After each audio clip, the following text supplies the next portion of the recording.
Not so with John Paul II.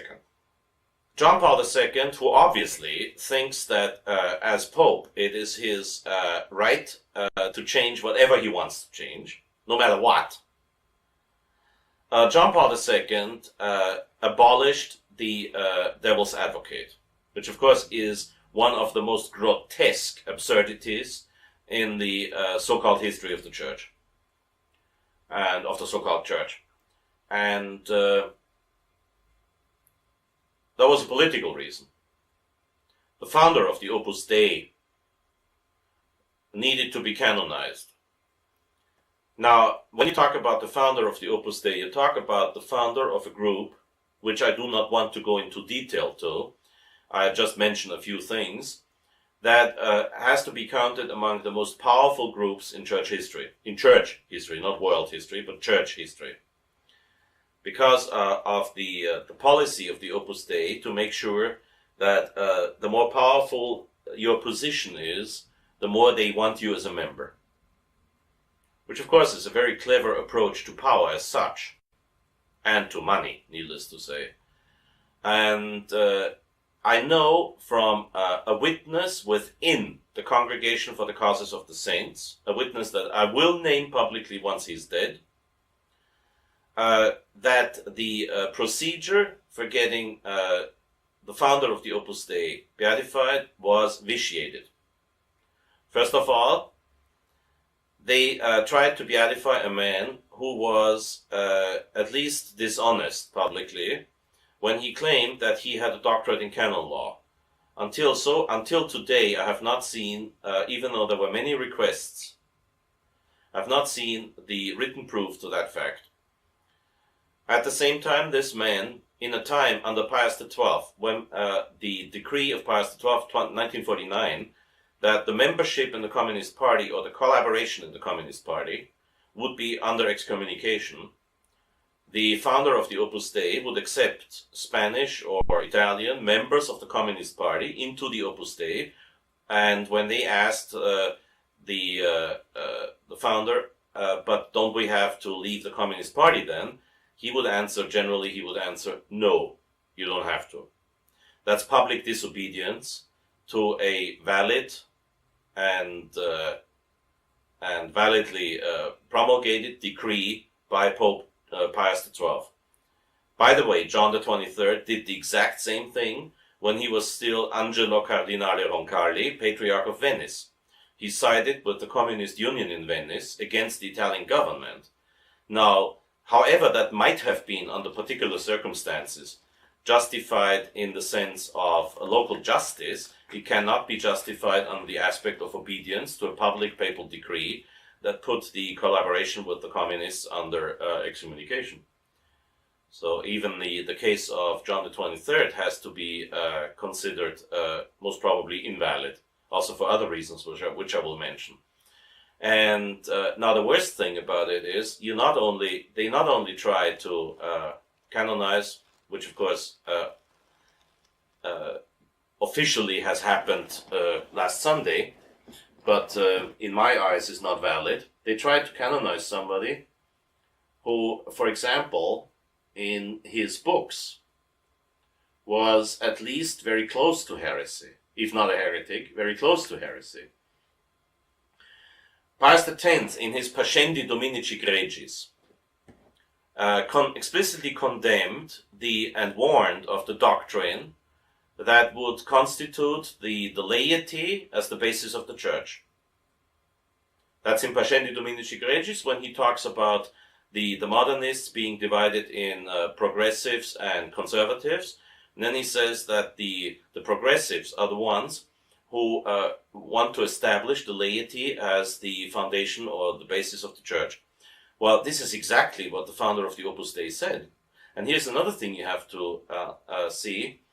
The former personal secretary of the Opus Dei, later the successor to José María Escrivá de Balaguer as the leader of the Opus Dei, now being under examination for the causes of the saints, mind you.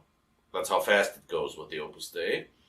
Alvaro del Portillo, in his introduction to the footprints of the sower, I think that's the English title of the book, I only have it in German, said that Gaudium et Spes of Vatican II, which is a blasphemous decree, by saying Gaudium Spes number 12, that the believers and non-believers unanimously agree that all the activities of human beings are directed towards man as its center and summit.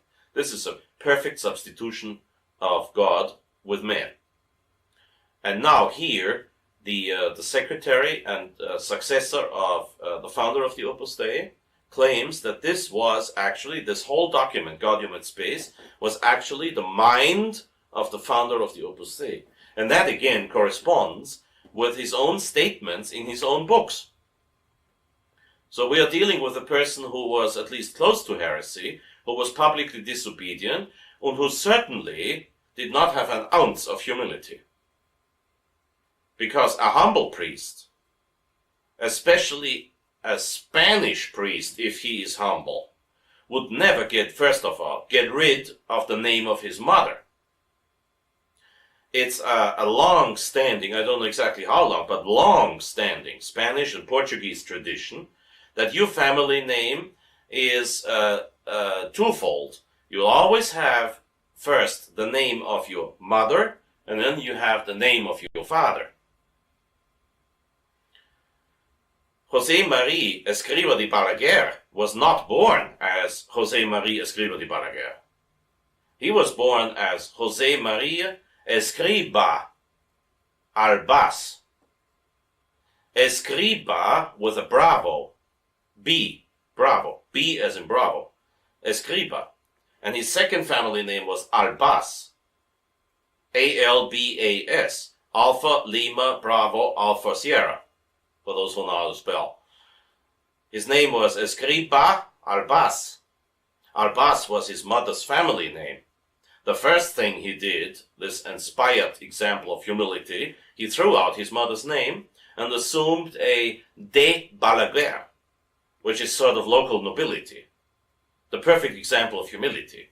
This perfect example of humility later on, in an even greater display of humility, arrogated the title of the Marquis of Peralta for himself. This is all in documents, what I'm saying.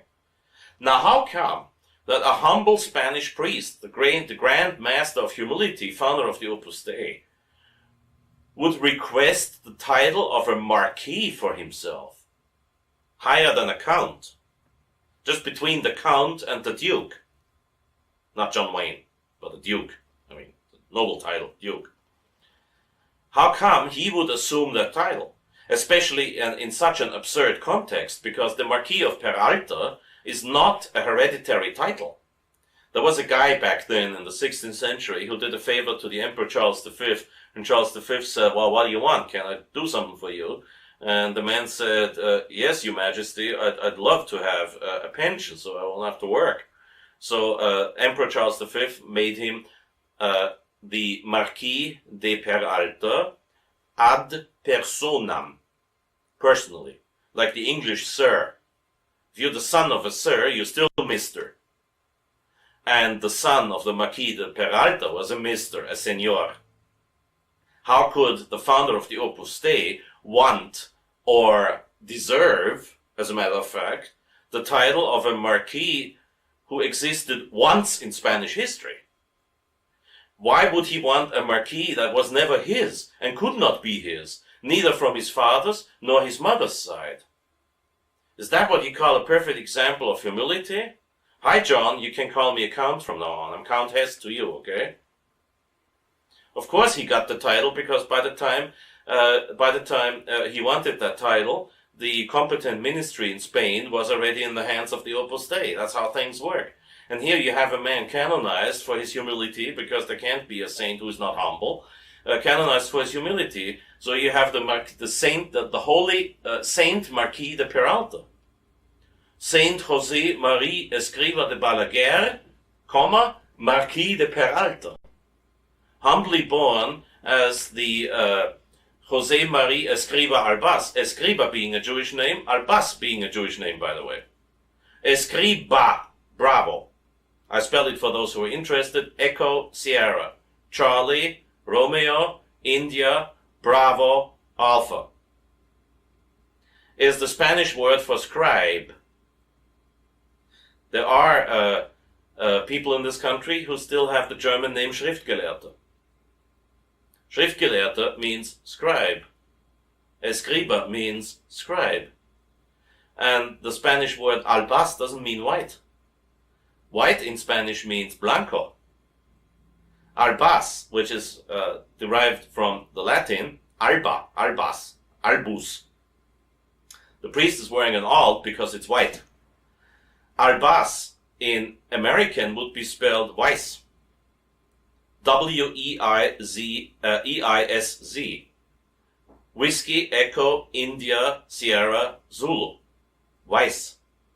Somebody whose name is Shmuel Weiss, you don't have to guess if he is a Jew or a Gentile. You know it. So his name was actually Joseph Maria Schriftgelehrter Weiss, or Joseph Mary Scribe Weiss, or Weiss. Why does the man assume a Spanish name? Was he ashamed of being a Jew? A saint was never ashamed of being a Jew. Petrus, Paulus, Andreas, Jacobus, Johannes, the 12 apostles were not ashamed of being Jews. Paulus said, I'm a Jew. After his conversion. He was not ashamed of being a Jew. Now, how could someone become a Catholic saint if he was ashamed of being Jewish? When St. Paul said you have to be a Jew to the Jews, a Greek to the Greeks, and a Roman to the Romans. And here is a man who was born with the Jewish name, Escriba albas, and then he's obviously that much ashamed of being Jewish that he changes his name, but he doesn't change his name into just an Aryan Spanish name. No, he changes his name into some local nobility, and then he claims the Marquis of Peralta. This man was so obviously totally lacking in humility that this certainly constitutes a vice in his cause. And now here's the thing. I have evidence that testimony against the man was not admitted in Rome. That reminds me of a certain Josip Djugashvili. Remember? Josip Vissarionovich Djugashvili? Oh, he was more famous under the name Stalin. No testimony admitted against him. Josip Vissarionovich Djugashvili would not have admitted any testimony against him. Any witness against him would be eliminated. So therefore, we have a vitiated cause.